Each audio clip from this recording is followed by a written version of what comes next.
وتصلي وتسلم على رسوله الكريم أما بعد فأعوذ بالله من الشيطان الرجيم بسم الله الرحمن الرحيم اللهم صل على سيدنا ومولانا محمد وعلى آل سيدنا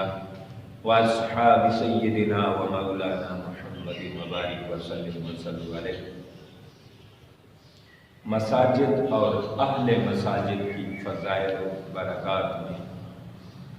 میں آج گفتگو کرنا چاہتا ہوں۔ اللہ رب العالمین نے ارشاد فرمایا کہ بے شک اللہ کی مساجد تعمیر ہی وہی کرتے ہیں جو اللہ اور آخرت پر ایمان رکھتے ہیں۔ سورۃ توبہ میں انما حسب کا کلمہ ہے کہ بے شک وہ تعمیر کرتے ہیں اور کرتے رہیں گے۔ یعمرو یہ مضارع کا صیغہ ہے، تعمیر کرتے اور کرتے رہیں گے قیامت تک۔ جن کا قیامت تک ایمان ہے، قیامت پر ایمان ہے، وہ قیامت تک اسی چیز پر عمل کرتے رہیں گے۔ آقا علیہ الصلوۃ والسلام نے ارشاد فرمایا، امام بیہقی یہ روایت لائے ہیں، آقا علیہ الصلوۃ والسلام نے فرمایا جس نے اللہ عز و جل کی رضا کے لیے من بنا للہ مسجدا ولہ بیتا فی الجنہ، فرمایا جس نے اللہ کی مسجد بنائی اس نے اپنے جنت میں گھر بنا لیا۔ اب حدیث پاک میں حضور نے فرمایا جس نے تتر پرندے کے گھونسلے کے برابر مسجد تعمیر کی اس نے اللہ عز و جل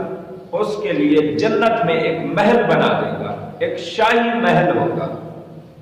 یعنی یہاں اللہ کے ذکر کا کوئی شاہی محل بنائے، اللہ جنت میں شاہی محل بنا دے گا۔ اب تتر کے گھونسلے جتنی کوئی مسجد کانسیپٹ میں بھی نہیں آتی، تصور میں بھی نہیں آتی، ہو بھی نہیں سکتا ایسا کہ اتنی سی مسجد کون بنا سکتا ہے؟ مطلب یہ ہے کہ اتنی سی بھی کوئی کوشش کرے، اتنی سی کوئی اینٹ آدھی اینٹ لگا دے، آدھی اینٹ سے چوتھا حصہ بھی اینٹ کا لگا دے، رب کے حضور اور اللہ کے ہاں وہ اجر و ثواب پائے گا کہ جنت میں محل اپنا دیکھے گا۔ آپ اندازہ کریں کوئی آدھی اینٹ سے بھی آدھی اینٹ گھونسلے جتنی اگر کوئی 100 اینٹیں لگا دے، کوئی 1000 اینٹ مسجد میں لگا دے تو وہ کیا کیا اجر و ثواب پائے گا۔ آقا علیہ الصلوۃ والسلام نے فرمایا، معجم الاوسط کی حدیث پاک ہے،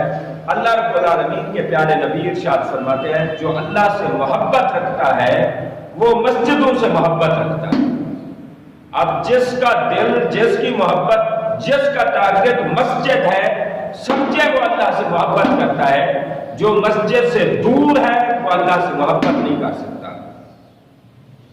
آقا علیہ الصلوۃ والسلام نے فرمایا، صحیح بخاری کی حدیث پاک ہے کتاب الصلاۃ میں، حضور نے فرمایا جب تم میں سے کوئی مسجد میں داخل ہو بیٹھنے سے پہلے 2 رکعت نماز تحیۃ المسجد ادا کر لیا کرے۔ اور آقا علیہ الصلوۃ والسلام نے فرمایا مسجد کے پڑوسی کی نماز گھر میں یا کہیں اور مسجد کے علاوہ اس کی نماز کامل ہی نہیں ہوتی۔ آقا علیہ الصلوۃ والسلام نے فرمایا، 5ویں حدیث پاک صحیح بخاری کتاب الصلاۃ میں ہے، آقا علیہ الصلوۃ والسلام نے فرمایا جب تک تم میں سے کوئی نماز ادا کر کے مسجد میں بیٹھا رہتا ہے اس وقت تک اللہ کے فرشتے اس کے لیے دعائے رحمت کرتے رہتے ہیں اور کہتے ہیں اے اللہ اس پر رحمت نازل فرما، اے اللہ اس پر رحم فرما دے، اے اللہ اس کی مغفرت فرما دے۔ یہ مسلسل فرشتوں کی دعاؤں کا سلسلہ جاری رہتا ہے جب تک بندے کا قیام مسجد میں ہوتا ہے۔ اور حضور نے فرمایا جب تک بے وضو نہ ہو جائے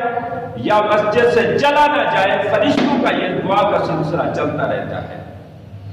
اور آقا علیہ السلام نے فرمایا، معجم الکبیر کی ایک حدیث پاک ہے، حضرت عبداللہ ابن مسعود روایت کرتے ہیں، آقا علیہ السلام نے فرمایا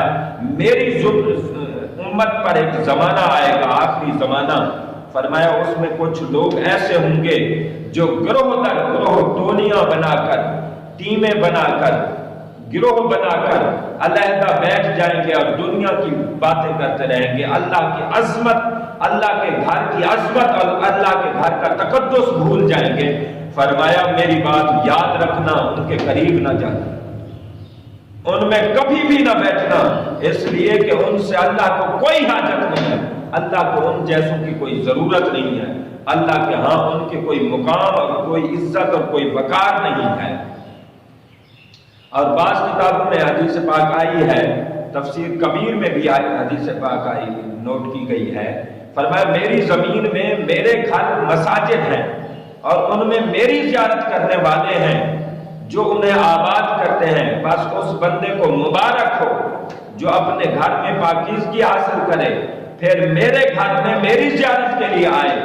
یہ حدیث قدسی اللہ فرما رہا ہے، فرمایا میری زیارت کے لیے آئے میرا بندہ، اسے مبارک ہو، اسے مبارکباد رب خود دے رہا ہے۔ فرمایا جو میرے گھر کی زیارت کی طرف آتا ہے پاکیزہ ہو کے، صاف ستھرا ہو کے، باوضو ہو کے، غسل کر کے، تیمم خوشبو لگا کے، طہارت پر جب بندہ میرے گھر کی زیارت اور میری گھر میں آ کر میری زیارت کرتا ہے، اللہ رب العالمین نے فرمایا پھر زیارت کر جس کے گھر کی زیارت کی جاتی ہے اس پر حقوق ہوتے ہیں، فرمایا میں جو میرے گھر میں آئے گا، میرے گھر میں آ کر میری زیارت کے لیے آئے گا، فرمایا میں اس کی عزت میں اضافہ کر دوں گا۔ آقا علیہ السلام سیدنا سعید بن مسیب روایت کرتے ہیں جو مسجد میں بیٹھتا ہے وہ اپنے رب کے حضور بیٹھتا ہے، تب اس کو چاہیے کہ اچھی سے اچھی بات کرے، اور مسجد میں دنیا کی باتیں کرنا یوں ہے، نیکیوں کو یوں کھا جاتے ہیں جیسے جانور گھاس کھا جاتے ہیں۔ سیدنا امام نخعی رحمۃ اللہ علیہ فرماتے ہیں کہ تاریک رات میں مسجد جانے کو جنت میں جانے کا ذریعہ سمجھتا ہوں میں، اندھیری رات ہو اور مسجد میں جانا میں سمجھتا ہوں میں جنت میں جا رہا ہوں۔ آقا علیہ السلام نے فرمایا، حضرت انس بن مالک روایت کرتے ہیں، فرمایا جس نے مسجد میں چراغ جلایا جب تک مسجد میں روشنی ہوگی تب تک عام اور خاص سارے فرشتے اللہ کی بارگاہ میں اس کے لیے بخشش اور دعائے مغفرت کرتے رہتے ہیں۔ آقا علیہ السلام سیدنا امیر المومنین سیدنا مولا علی کرم اللہ وجہ الکریم ارشاد فرماتے ہیں، بندہ جب فوت ہو جاتا ہے زمین کے اس ٹکڑے پر جہاں وہ سجدے کرتا رہا، وہ زمین کا وہ ٹکڑا اللہ کی بارگاہ میں روتا ہے اور دعائیں کرتا ہے، اور آسمان جہاں اس کے عمل پہنچتے تھے آسمان کا وہ حصہ بھی روتا ہے۔ اور اگلی حدیث میں حضرت عبداللہ ابن عباس روایت کرتے ہیں 40 دن وہ جگہ اس بندے کی جگہ روتی رہتی ہے، اللہ تیرا بندہ یہاں آ کر میری جگہ اس جگہ پر نماز پڑھتا تھا، تو آقا علیہ السلام نے فرمایا 40 دن وہ روتی رہتی ہے جگہ اور دعائیں مغفرت کرتی رہتی ہے، اور جس جگہ پر بندے نے سجدہ کیا ہے تحت الثری تک 7 زمینیں خوش ہو جاتی ہیں اور اللہ رب العالمین کی بارگاہ میں وہ رحمت کی دعائیں کرتی رہتی ہیں، اور جہاں نامہ اعمال بندے کے پہنچ رہے تھے وہ جگہ بھی اللہ کی بارگاہ میں دعا کرتی رہتی ہے۔ پیارے، یہ ہے مسجد کی برکات، یہ ہے مسجد کے فضائل، اللہ عمل کی توفیق